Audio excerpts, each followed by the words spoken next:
Au nom du Père, et du Fils et du Saint-Esprit, ainsi soit-il. Notre Seigneur, lorsqu'il rencontre la Samaritaine, lui apprend que les vrais adorateurs adoreront Dieu en esprit et en vérité. Qu'ai-je fait de mon papier? Voilà.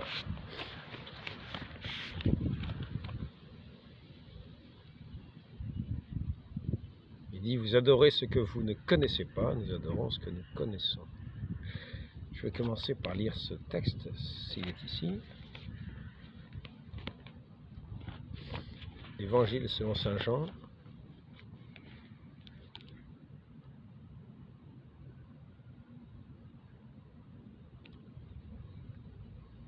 Nos pères ont adoré sur cette montagne, et vous vous dites que l'endroit où il faut adorer est à Jérusalem. Femme, lui dit Jésus, crois-moi, l'heure vient où ce ne sera ni sur cette montagne, ni à Jérusalem que vous adorerez le Père. Vous adorez ce que vous ne connaissez pas. Nous adorons ce que nous connaissons, car le salut vient des Juifs. Mais l'heure vient, et c'est maintenant, où les vrais adorateurs adoreront le Père en esprit et en vérité, car ce sont de tels adorateurs que le Père recherche. Dieu est esprit, et il faut que ceux qui l'adorent l'adorent en esprit et en vérité. Tout cela, je voudrais j'ai commencé par cette référence de l'Évangile selon saint Jean, chapitre 4, avec la Samaritaine, au sujet de ce qui s'appelle l'iconoclasme, car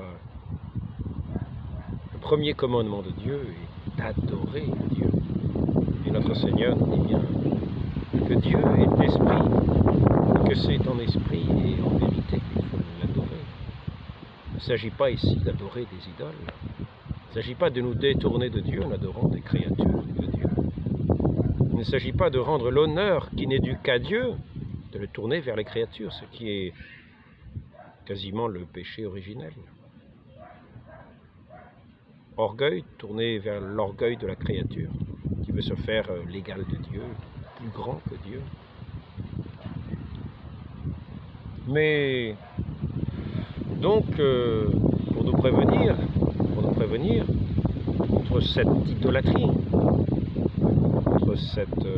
contre ce détournement de l'honneur qui n'est dû qu'à Dieu seul, qui est le créateur de toutes choses, qui a toutes choses dans sa main, de qui nous devons tout, et à qui nous devons rendre toute grâce. Cela devrait reconnaître ce que Dieu reconnaître à chacun ce qu'on lui doit, et à Dieu nous devons tout. Et c'est ce qui s'appelle l'adoration, qui n'est due qu'à Dieu.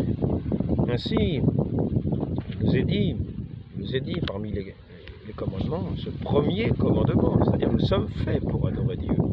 C'est vraiment, et au ciel, si nous parvenons au ciel, par cette grâce divine, par cette miséricorde que le Fils nous a faite, que le Père nous a faite dans son Fils, parce qu'il a donné sa vie pour nous, afin de nous réconcilier au Père, qui était le visage du Père, le Fils unique, qui est le visage du Père, que nous contemplons le Père dans le visage du Fils. Il dit à Philippe, qui me voit le Père. Il ne s'agit pas ici d'une idolâtrie. Ce Fils qui est le chemin vers le Père, qui nous unit, qui nous réconcilie au Père, et qui nous rend héritiers de cette promesse divine qui a été faite dès nos premiers parents.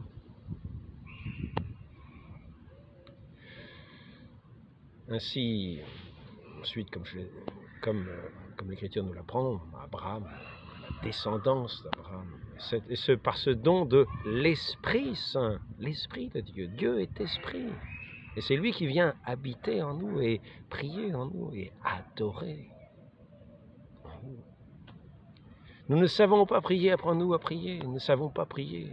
Le Saint-Esprit vient prier en nous par des gémissements ineffables. Alors, donc, le premier commandement, « Vous ne ferez point d'image taillée ni de figure des créatures qui sont dans le ciel et sur la terre, dans les eaux et sous la terre.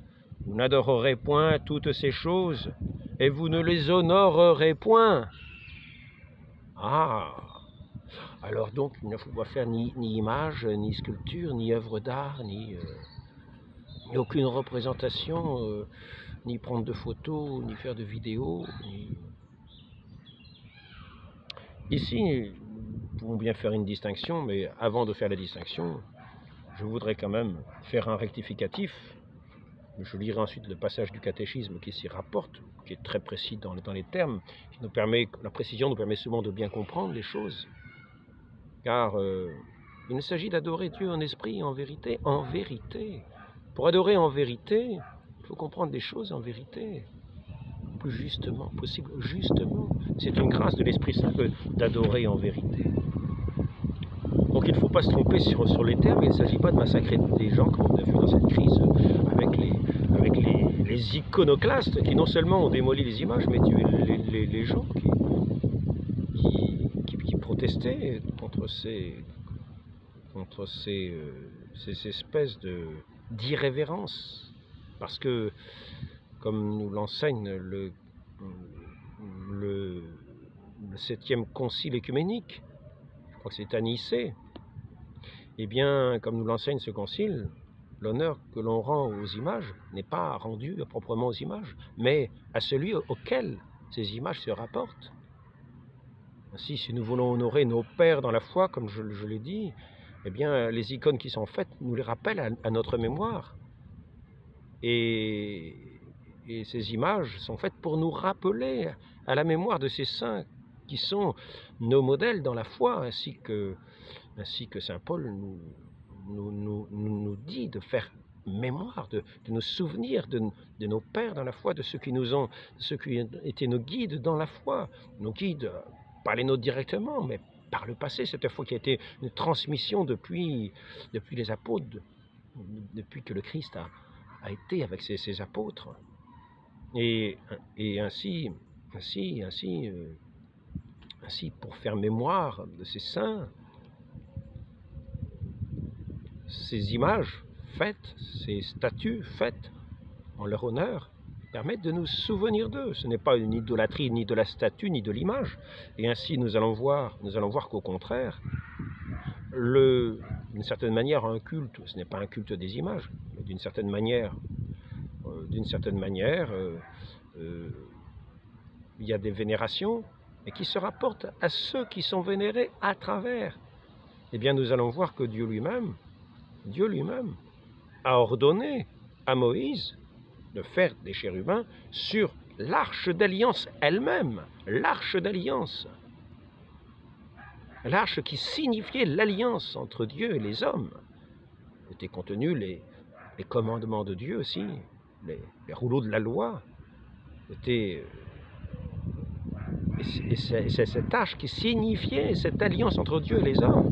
Voilà que Dieu commande ce qu'ailleurs il semble avoir interdit. Et le texte ça semblerait incompréhensible si on ne comprenait pas le sens des choses. Voici ce qui est dit. Vous ne ferez point d'image taillée ni de figure des créatures qui sont dans le ciel, sur la terre, sur les eaux, sous la terre. Vous n'adorerez point toutes ces choses et vous ne les honorerez point. C'est ici la distinction à faire.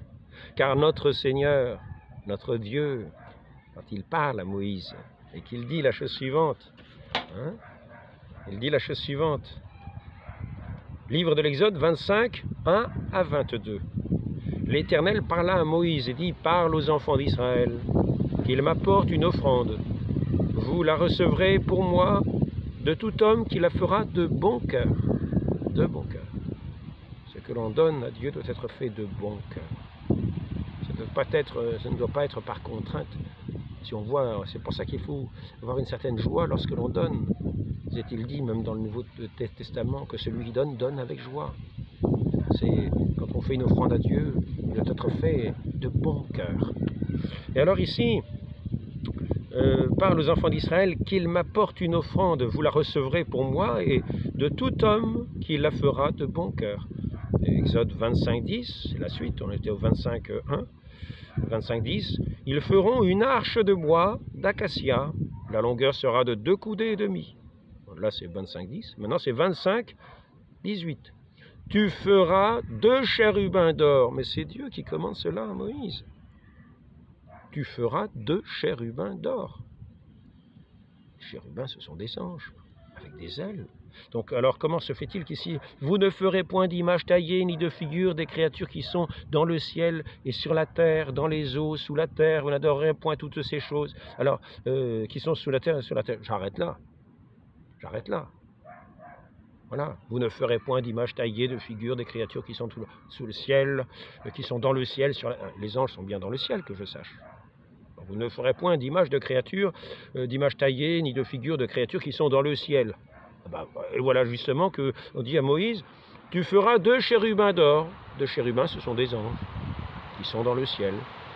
Tu feras 2 chérubins d'or, tu les feras en or battu aux 2 extrémités du propitiatoire. Les chérubins étendront leurs ailes par-dessus. Par-dessus, je vais mettre ça, peut-être ça va protéger d'un certain bruit, du vent. Aux deux extrémités du propitiatoire, les chérubins étendront leurs ailes par-dessus, couvrant de leurs ailes le propitiatoire, et se faisant face l'un à l'autre. Bon, la description est encore plus détaillée, j'ai mis des petits passages, c'est suffisant pour voir. Il est demandé de faire des anges, des habitants du ciel, sur le lieu qui s'appelle l'Arche d'Alliance. L'Arche d'Alliance. Le lieu sacré par excellence. Le lieu sacré par excellence que Dieu a demandé lui-même de faire. Et sur ces arches, il demande ce que, apparemment, des choses interdites. Vous ne ferez point d'image taillée ni de figure de créature. Et voilà, et voilà. Tous les iconoclastes vont ici arriver et dire « Mais qu'est-ce que c'est que ça ?» Mais oui, mais on oublie la chose suivante. Vous n'adorerez point toutes ces choses et vous ne les honorerez point. C'est dans ce sens-là qu'il faut le comprendre. Il n'est pas dit qu'il est interdit de faire des sculptures, des choses comme ça. La chose qui est bien dite, sinon c'est incompréhensible. La chose qui est interdite, ce n'est pas de faire les statues, ni d'anges, non. La chose qui est interdite, c'est de les adorer. De les adorer comme s'ils étaient Dieu. Comprenons bien. Vous n'adorerez point toutes ces choses et vous ne les honorerez point. Ainsi, si Dieu demande de mettre des chérubins sur cette arche d'alliance, qui est un lieu saint par excellence, ce lieu de l'alliance entre Dieu et les hommes, il demande de mettre des chérubins à figure d'anges, d'habitants du ciel. Ce n'est pas comme insulte à ses commandements. Ce n'est pas pour dire maintenant désobéissez. Non, ce n'est pas ça. C'est au contraire. Ces 2 chérubins orienteront leur face à face, et aussi face au propitiatoire. C'est-à-dire qu'ils orienteront le regard de ceux qui regarderont vers le propitiatoire, qui est le lieu où Dieu se rend propice en mémoire de son alliance. Il se rend propice. Et il dit, il dit à Moïse que tant que le peuple se rendra fidèle à garder cette alliance, Dieu sera propice. Il accordera ses faveurs. Il donnera sa bénédiction. Et le peuple fructifiera. Il faut bien comprendre la chose. Il ne s'agit pas ici d'adorer des statues de bois dorées qui représentent des anges du ciel, ce serait interdit. C'est interdit par ce commandement, par ce premier commandement qui nous dit d'adorer Dieu. Mais pensons-nous, quand notre Seigneur dit « ce n'est pas ici ou là que vous adorerez Dieu », ce que cherche le Père, ce sont des adorateurs qui adorent Dieu en esprit et en vérité. Croyons-nous que ceux qui vont adorer le Père en esprit et en vérité vont se tourner vers des idoles pour aller vers des statues, pour en faire des idoles? Non, non. Et lorsque dans les cathédrales, de la même manière, et d'ailleurs dans les cathédrales on a pu voir sur certains tabernacles, des chérubins qui orientaient le regard vers la présence réelle de notre Seigneur, dans cette hostie sainte qui était conservée dans ce tabernacle. cette espèce de tente sur cet autel sacré où est offert, où Dieu s'offre lui-même en sacrifice, le Fils du Père, notre Seigneur Jésus-Christ, qui renouvelle son sacrifice dans les mains du prêtre, à la parole du prêtre, et qui ensuite,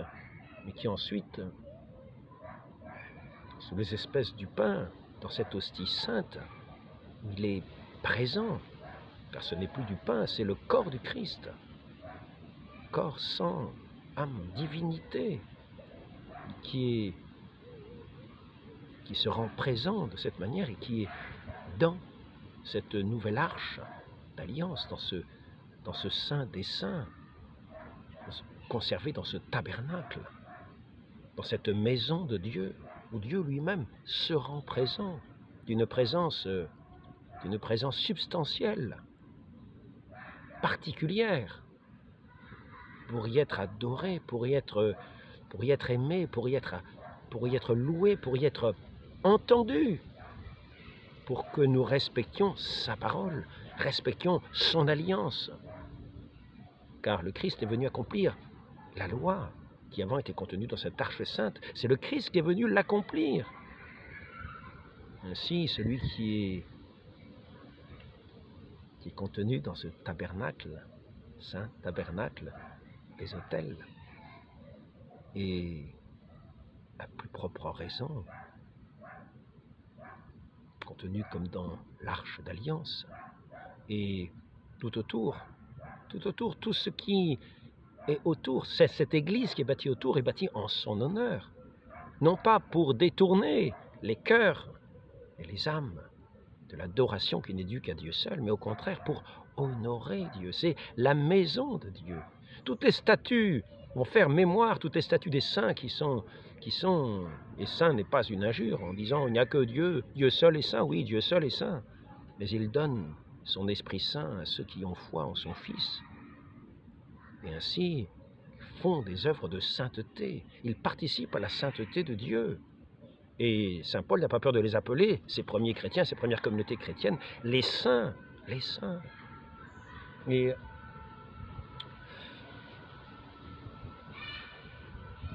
tous ces saints que l'Église a mis d'une certaine manière en honneur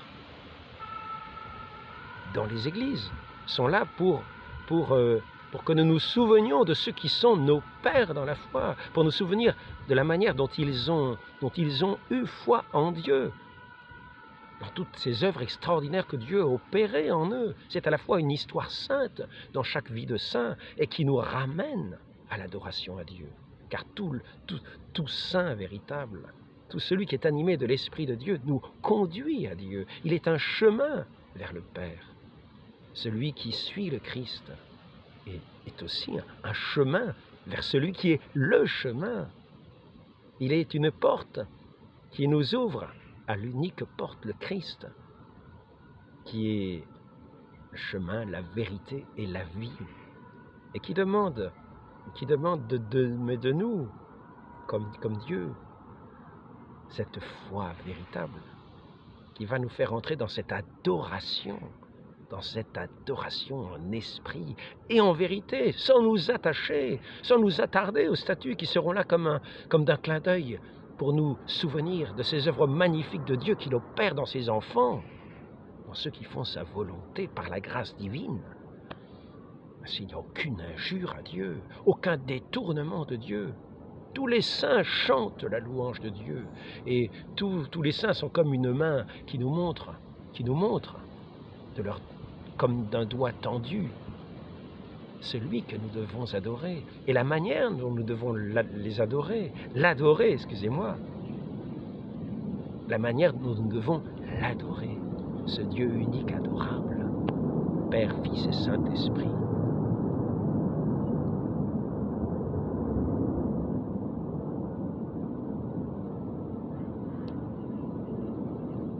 Ce sont de tels adorateurs que cherche le Père.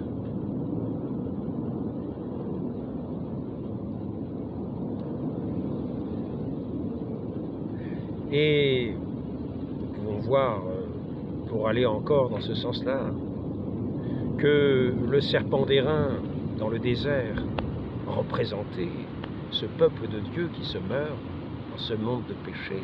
Et ce serpent d'airain dressé dans ce désert, qui venait guérir de toutes les blessures de ces serpents, a été demandé de par Dieu. L'Éternel dit à Moïse, « Fais-toi un serpent brûlant et place-le sur une perche. » Et les docteurs de l'Église et les pères de l'Église nous enseignent que ce serpent d'airain représentait celui que nous devons considérer, vers qui nous devons lever les yeux, qui a été élevé de terre sur la croix, et vers qui nous devons lever les yeux avec foi. Et que lui, dans cette foi en lui, nous sommes guéris de cette mort que le péché, par la morsure du péché, nous fait dans ce désert du monde qui est sous l'emprise de Satan.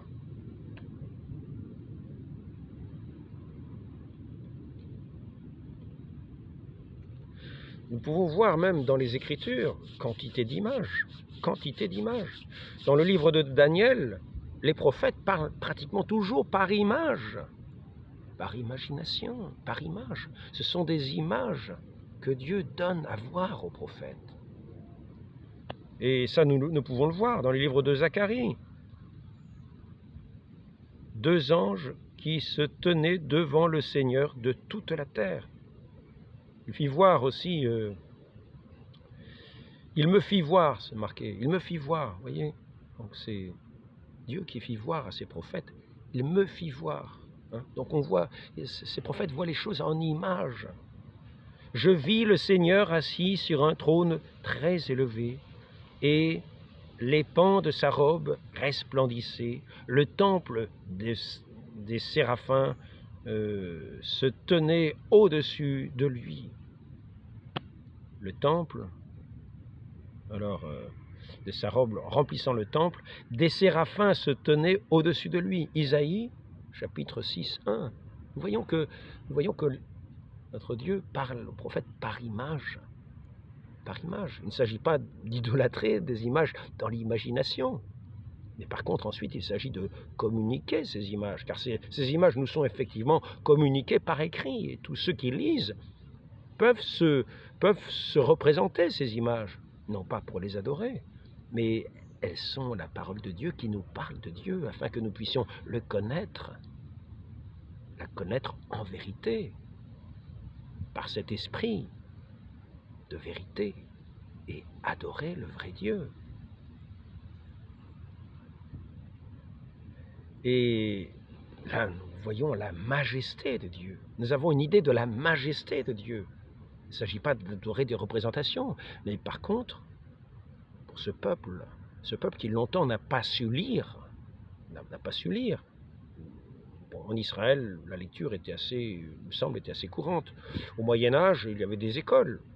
Mais enfin, une bonne partie de gens qui travaillaient au champ ou ailleurs ne savaient pas lire. Ainsi, lorsqu'ils entraient dans une église ou une cathédrale et qu'il y avait toutes ces représentations que Dieu avait données à voir, hein, il me fit voir aux prophètes. Elles ont pu être représentées par des peintres, par des sculpteurs, de façon à ce que ce peuple de Dieu puisse lui-même participer à cette connaissance qui a été donnée aux prophètes d'une certaine manière, non pas pour adorer les images, car nous avons vu que ce qui était interdit de par Dieu, c'est de faire des images pour les adorer. Nous devons adorer Dieu, non pas des images.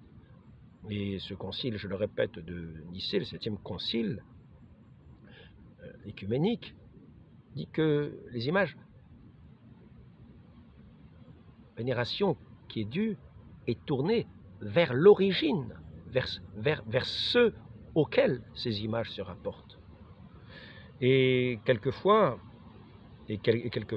par exemple, quand il s'agit de représentation même de la très sainte Trinité, c'est pour donner un caractère particulier, une vertu particulière de cette très sainte Trinité telle qu'elle nous est apparue dans l'Écriture, telle qu'elle est apparue aux gens, par exemple sous la forme d'une colombe pour le Saint-Esprit, dans sa blancheur, dans sa pureté, qui nous montre que cet Esprit Saint est sans tache, et qui ne viendra pas dans un corps souillé par le péché, et qu'il faut ainsi préalablement mourir au monde par ce bain du baptême pour pouvoir recevoir cet esprit de Dieu, et à ce moment-là, qui est vivifié, régénéré dans le Christ, dans cette foi au Christ. Et c'est là que nous devenons des hommes nouveaux, et que nous entrons véritablement dans cette adoration, nous entendrons comme la voix du Père, « Voici mon Fils bien-aimé », et c'est là que nous devenons enfants du Père, et que nous pouvons entrer dans cette louange des enfants de Dieu, dans cette louange des vivants. Les morts ne louent pas Dieu, il nous faut entrer dans cette vie nouvelle. Mais ainsi, nous voyons bien que tout ce que l'Église nous a enseigné, elle l'a enseigné par la parole, par l'image, par des sculptures, par des cathédrales, qui étaient tout un langage symbolique, qui en même temps ramenait tout à la gloire de Dieu. Ces flèches dressées vers le ciel qui dépassaient toutes les villes, dans la hauteur, nous montraient que rien ne dépassait la grandeur de Dieu. Jusqu'à aujourd'hui, on ne sait plus à faire des buildings, les églises disparaissent dans un monde de chaos, d'argent, de mépris de Dieu. Les choses n'ont plus de sens, où le mensonge prévaut. Mais là, il n'était pas question de mensonge, il s'agit de retranscrire, par exemple, si nous voulons décrire une scène de David et de Goliath, afin que ceux qui sont analphabètes puissent se remémorer par un simple coup d'œil l'histoire de David et de Goliath, l'histoire de, eh bien, une simple représentation sur un vitrail suffisait à cela. Et en même temps, une personne pouvait venir expliquer ce qui était représenté sur ce vitrail. Et c'était ainsi un enseignement qui était donné, qui nous faisait entrer dans cette connaissance de l'histoire sainte où Dieu avait agi, afin que nous puissions entrer dans cette adoration en vérité, c'est-à-dire en connaissance de ce que Dieu est capable de faire, de toutes les œuvres magnifiques qu'il est capable de faire, et de cette manière de nous abandonner complètement à lui en toutes choses. Il ne s'agit pas ici d'idolâtrie, il s'agit ici d'éducation. L'Église est une mère qui vient éduquer ses enfants. Et tous ceux qui méprisent cette mère, bien sûr, vont ensuite la traiter d'idolâtre.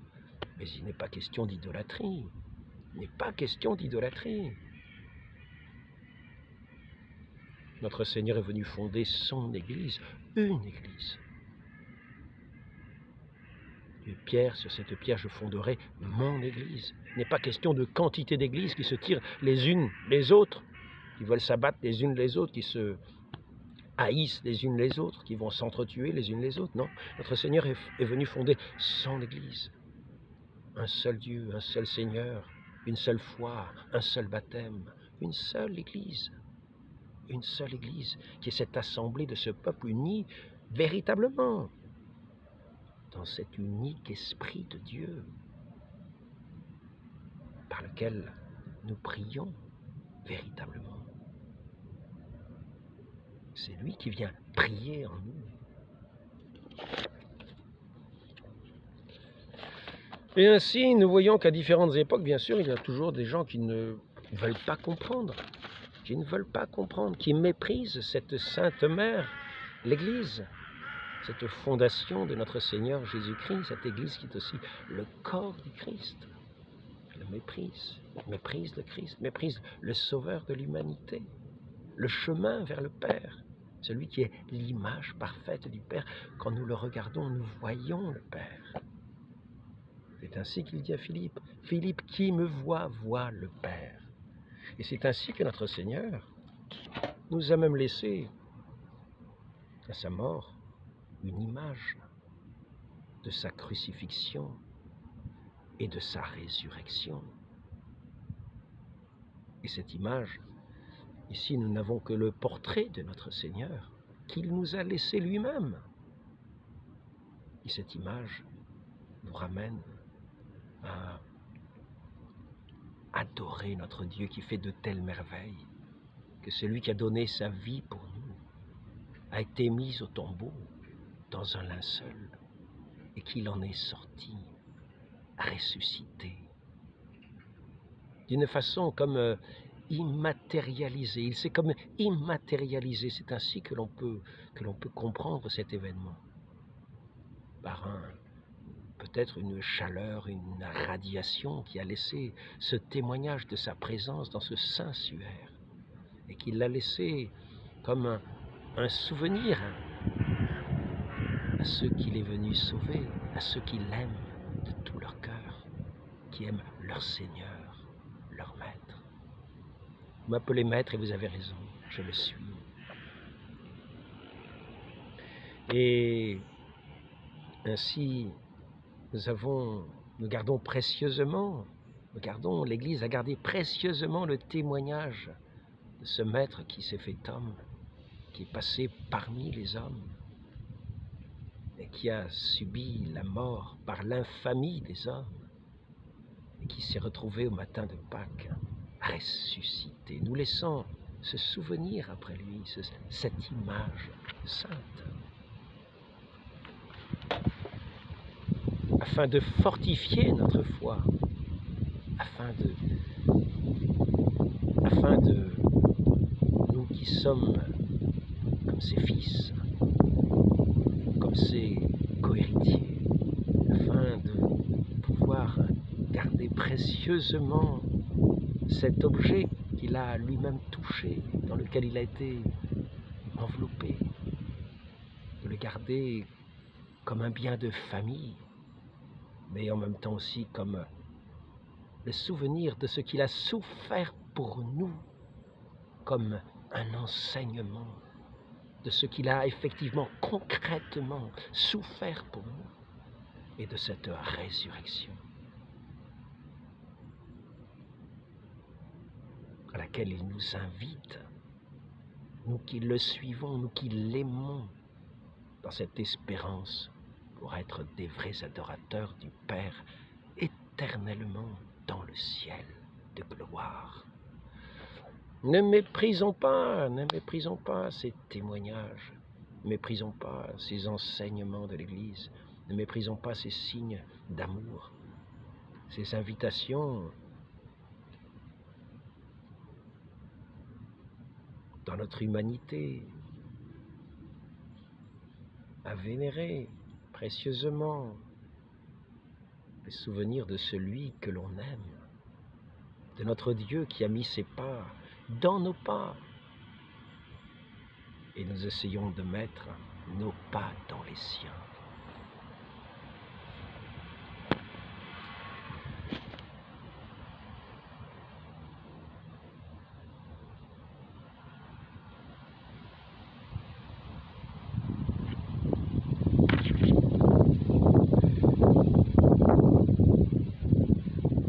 Que personne, est-il dit dans le catéchisme de Trente, ne s'imagine que Dieu défend par ce commandement la peinture, la sculpture, la gravure. Car nous lisons dans la Sainte Écriture que sur l'ordre de Dieu même, les Hébreux firent des figures et des images, par exemple les chérubins et le serpent d'airain. Les images étaient défendues uniquement pour empêcher qu'on ne retranchât quelque chose du culte dû à Dieu, pour le leur attribuer comme à de vraies divinités.